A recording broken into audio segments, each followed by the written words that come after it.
How do you get an accountant excited? Ask them if Jaffa Cakes or biscuits. It's every accountant's favourite question, as it's all about VAT. Recently, brownies entered the biscuit versus cake debate. A court case was decided on whether a healthy brownie was indeed a cake or a luxury biscuit, and the decision was worth £300,000 for the manufacturer. You see, cakes are treated as a staple food and have no VAT on them. Biscuits also fall into this category, but luxury biscuits, e.g. with chocolate on, have 20% VAT added. HMRC argued that Paulson's health food brownies were a luxury biscuit and chased £300,000 of VAT.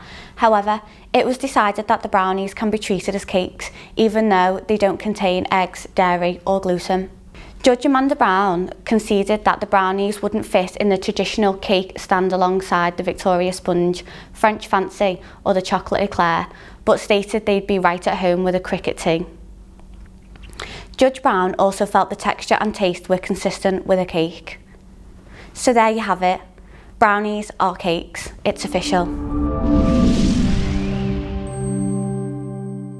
This was also the subject of a big legal case between HMRC and McVitie's a number of years ago. HMRC claimed that they were chocolate biscuits so that they could have the 20% VAT. Meanwhile, McVitie's were adamant that they were cakes. And every accountant learned all about this for their exams. Of course, these are nice big headline court cases, but how does this apply to you? VAT is a complex area, and the rules over what is or isn't subject to VAT can be difficult to understand. Therefore, it's always worth asking an expert. By the way, the courts ruled that Jaffa Cakes are indeed cakes. They looked at a lot of factors, but the deciding one was, what happens when it goes stale? Cakes go hard, whilst biscuits go soft. Some of the finest legal minds in the country eventually just let a Jaffa Cake go stale to settle a multi-million-pound case. They must have all been on hourly rates. This is just to show that VAT is a complex tax. If you aren't sure about any part of VAT, it's worth speaking to an expert.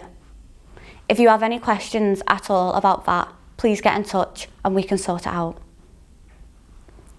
If you'd like to see more videos where we answer lots of questions on tax and accounts, take a look at our YouTube channel. You can also subscribe for more videos.